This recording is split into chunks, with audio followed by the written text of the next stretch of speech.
Your time will come, Diana. And everything will be different.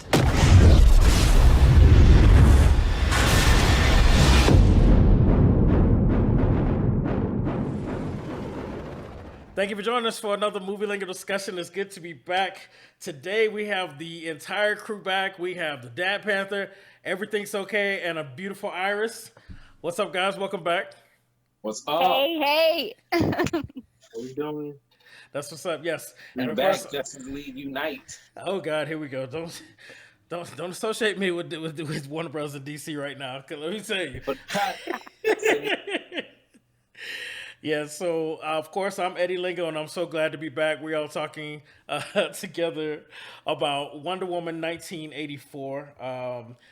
Wonder Woman 1984 was supposed to be a theatrical release, but because of the pandemic, we got a little bit of both. We got a theatrical release, and then we got the HBO Max release, which I think also has an impact on some people's opinion.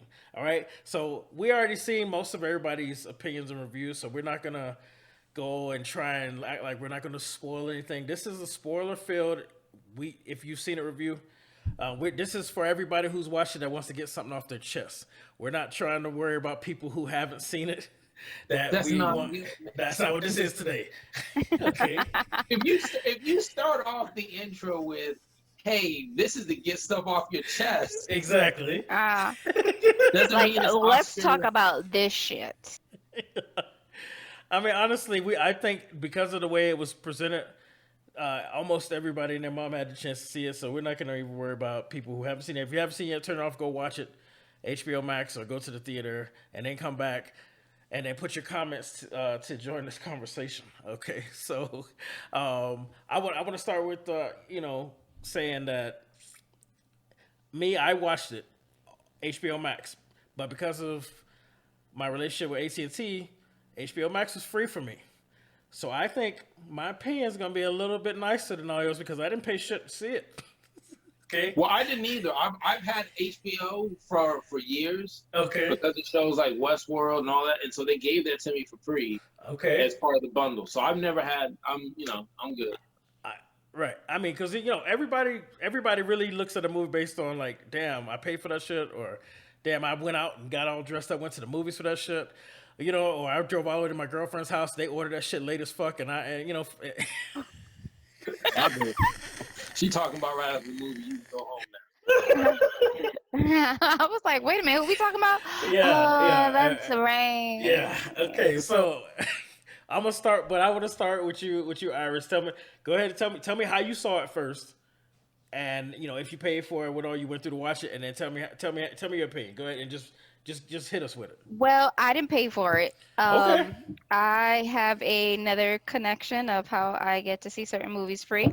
And that is as far as I'm going to go with that conversation. Okay. And I was extremely upset. I want to say, I think extremely upset through the whole motherfucking movie. Extremely. I was like, what the fuck is this shit? If I would have paid for this, I would have been pissed. Yeah. I figured. Yeah. If I would have paid for it, I would have had definitely a real stank face. Like, I mean, I think what would piss me off the most, just to get this off my chest, it was just how they changed up the storylines on Maxwell Lord and on Cheetah. Oh my God, that's the thing that got. I was like, what? I was like, first of all, Maxwell, he had psychic powers from that gene bomb shit. And then, Cheetah, well, her storyline is all types of fucked up because, I mean, first it was Priscilla who was Cheetah, then it was Priscilla's niece who was Cheetah, then it was Barbara, then Barbara got her shit stolen, and then Cheetah became a man, and then she killed that dude, and then I had to catch herself there, and then she killed him, and then she gets her powers back, and then even the whole story of how she gets how Barbara at least gets her powers. There's all different types of ways that it happened, and then it's and even with the first Cheetah, Priscilla, her issue was that she was just a psycho with split personalities, and that's how she became a Cheetah. So we'll get into more detail, but yeah, okay. I was like, but let me ask you this: we already knew that DC was trying to fast track to catch up to Marvel. They're trying to establish all these. They're trying to cut all these stories to a quarter, not even a half, a quarter of everybody's story, and piece it together and force this alternate universe. They're okay with it not following the storyline 100%. And I'm surprised you weren't like, just like, because for me, knowing that, I just threw my hands up like, well, yeah, they've been rushing everybody already, so that's why it didn't bother me as much. I'm surprised that you weren't prepared going in. Yeah, well, the thing is, it's like even if they would have changed the storylines, which I'm okay with, because some of the comic book storylines are just too all over the place to try to put that in a live action movie. Right. Pero what would have been nice is if you're gonna make me a new storyline, make me something that's actually fucking awesome. Okay, I'm with you on that one. Making a wish on a rock, that's not exciting. But we'll get back into that in a minute. Okay, so everything's okay. Tell me how you saw it, how much you paid, if you paid, and how you feel about it. Well, I saw it a little bit late last night. Did not pay for it. My girlfriend's mother paid for it. So all right.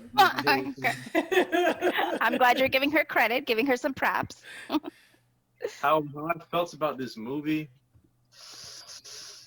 DC, I don't know what you were trying to prove here. This is like supposed to be the sequel to the most woman empowering film of the century or something like that, right? It was directed by a woman, and there was two female writers and a male writer. This is supposed to be the girl power film. But before I say anything about what I didn't like about it, I'll try to get to the little things I liked. Okay. One, look who's trying to be positive. Yeah, right. Let's try to keep a little positive spirit on this very bad movie. But okay.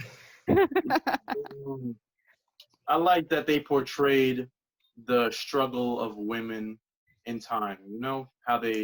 How they show what's her name, Rebecca, right? That was the character's name? Yeah, right, Cheetah? Yeah. Her name is Rebecca? No, Barbara. The name.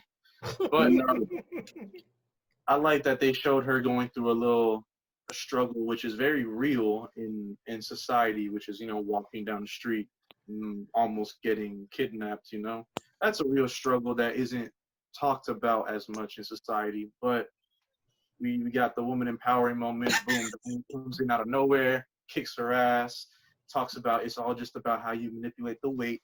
Boom. Yeah. Okay. All right. Girl power. There you go. Yeah, she wishes to be like Diane, right? Yeah.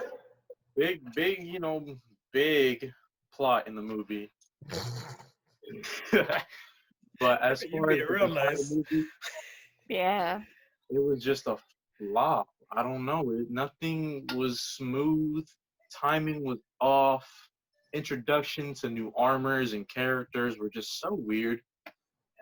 It could have been smoother. Like, I don't know. It just.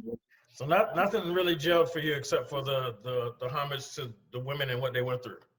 Yeah, and then even when stuff picked up in the climax, an hour change into the movie, and her and Steve are chasing Maxwell Lord and his crew of tanks. Right. One thing that really got to me was the fact that Steve can just choose to crash into a moving tank. The tank is stopped in the shot they choose. The tank and the car are stopped. However, Steve proceeds to climb this tank only for the next shot to show us that the tank is moving. No, I think you misunderstood. I saw the that same shot. I think you guys misunderstood that shot. I mean, you saw it twice, so you could probably say it better, the Dad Panther, But for me, what I thought happened is that the car got kind of wedged into the back of the tank, and it wasn't, and so the tank was still moving, but the car wasn't, and that's why he was able to. But that's what but I didn't see it twice, so I could be wrong, and they could have really fucked up. Even though it's close, I can see how you look, because I slowed it down. Like, this doesn't make sense. Along with him kicking at the gun, like there was stuff. It was bending like a rubber gun. Yeah, it was like, I'm gonna kick this. But gun. I know it's on a turret. That's why I was doing it. But it just looked funny. But he could have easily just turned the bigger gun around and knocked him over. But it just little small stuff. So go ahead. You already there. Tell us how you watched it. All right, Tell us well, how you feel about it.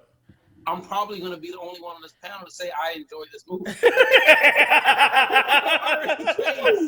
The look on Iris's face. Listen. Okay. Go ahead. Now, does this fall short? Oh, yes. Oh, yes, this falls short from glory, from where it was supposed to be. And I'm not even looking at it a woman empowering movie. I'm going to keep the playing field equal and just say it's a superhero movie from a long catalog of what Wonder Woman has done, what the show with Linda's done over the years, the television adaptation. So when I watched it, I understand how it could be tough to watch, because it is. But in the same sense, there were certain nods that I took and I enjoyed, whether it was the scene where the plane is taken off, where it's her and Chris Pine's in the plane and they're taking off, and you have the cars kind of merge at the road. To me, I just took a nod that was from like Spielberg, E.T. shot, like where or Indiana Jones type of shot. Yeah, it's one of those. When she was flying, Christopher Reeves, I kind of took those notions. The fighting scene with Cheetah, how they put it in the dark to kind of hide the limitations that they might have exactly. So I took that as they understood that, and the bigger thing that helped me say, hey, look, it's decent. This is not going to win any awards as far as what the movie is. Maybe the music, maybe cinematography might have been on point or some stuff, but the acting was on point for Maxwell. Novella, yeah. Yeah, so I felt like that was on point, but even with me saying that, there's the complete flaws. And on the same scene as the plane, that invisible plane, she, again, issues with the plot where, hey, look, hey, we're going to fly. Well, when I get in the ground, when I get in the air, they'll never find me. In your head, you're like, but you got radars in the Navy. And so she says it. I'm like, okay, that's smart. And then right after, she's like, I've been working on this for the last 7 minutes. I'm like, working on what? The last time I did it, I made a cup disappear. Okay, I get the comedy Thor, the family vibe, but like, that's what we're going to do to make the plane disappear, or Maxwell's son. Poor kid was crying. And I'm not trying to be rude. The kid looked like he could have been Asian, right? I was expecting. He was, yeah, he definitely was. I think the mom was Asian, so I think they try to do like a mixed race thing. So we can't see that. We can't see you can only see it on IMDb. You can see her on IMDb, but I think they cut her scene. But anyway, go back to what you're saying. So the poor kid is sitting there crying. If you want to know how I felt about the movie, look at that kid crying and having to think of whatever he's thinking about to cry. And I'm like, still a good It's still a good movie. At the end, when he was wishing, I was wishing too. I wish this was better. I see Iris is leaning into the camera as you talk about, like she can't wait to reply to your shit. But before you do, Iris, I want to chime in. No, man. The more you talk, Iris is getting closer and closer. Like, but. I'm like, no, stop trying to be nice. Right, but listen, I'm gonna say something that's gonna surprise y'all. But then I'm gonna say something right after this. Be like, okay, there's Eddie. When I first watched it, it was me and my girl. We watched it for free. With Christmas, everything was all in the moment. As soon as it popped on, we jumped on. We were just excited that we didn't have to go to the theater and watch it for free, and we got caught up into the story and the fact that she got to have Steve back, and we were being all lovey-dovey, and we were really into it, and it wasn't bothering me until they started chasing him in the desert. I'm like, wait a minute, how long has it been since the last action sequence? And then I started having some trouble. But at first, the movie, it wasn't bad to me. I was calling out stuff. I was like, okay, so she wished for it. What's she gonna lose? And then when I noticed that she took a bullet in the desert and she lost the rope and fell with the kids, I'm like, oh shit. She must be losing like her lifespan for wishing for another life. And so we were really still into it, even though there was no action and the stories had all these bad writing moments, like Steve, 40 years later, how does he know how to load that tank with the missile? Come on, man. How does he? He's like, oh, I tried with the bike. I used the phone book. You're telling me you pop up in somebody else's body, right? Somebody else's body, and you don't lose your. And Diana should have found him at a mental ward. Somewhere, he should have been yelling crazy shit, and then she just came across him this way. I'm like, yo, lock this dude up. Because think about it. He's walking around he does, and he's seeing all this art. He doesn't know that this is just a trash can, but yet he can get into this tank that's developed 40 years later, or even airplane. Click all the right buttons and fly, or load the missile and shoot it, control it. Like, yeah, we had one of these in the 40s. No, you didn't. No, you didn't. You know, so the Casio watch that he kept referring to, that would have blown my mind. From the watch they kept showing us to the Casio that might have had a calculator. I mean, it was a gesture that he did in the first one with it. That was what reminded her. But you know, which I understand, but he was rocking that. Yeah, he was rocking that hard. And stay on that same thing. I don't know if you guys noticed it, because I think everybody in here saw Soul.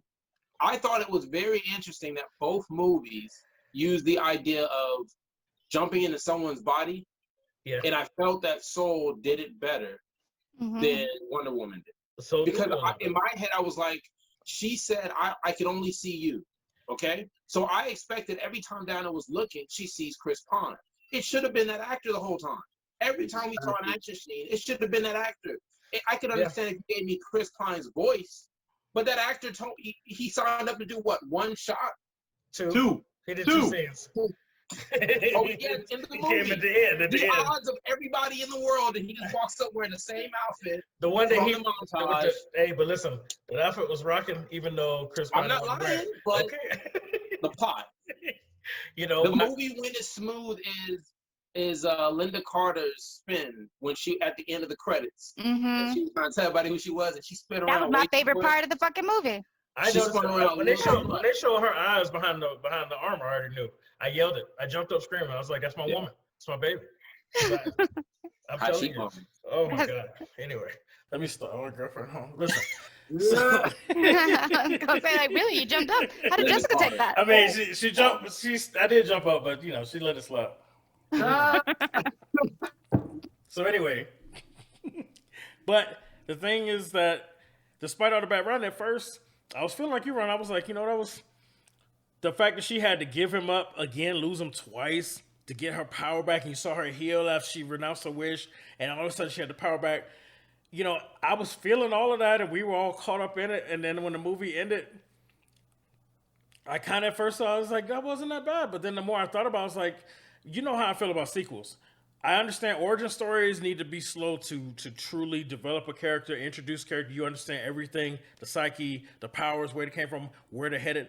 But my opinion of sequels, there's no reason why it should not be just an excuse for just relentless action, and you sprinkle the story in there. Now, if we got the same story, but there was action every 5 minutes, I bet you everybody would have had a different opinion about the movie. That they would have said the writing is whatever, but it was still a good movie because you got what you came for, a superhero action movie, and we didn't get that.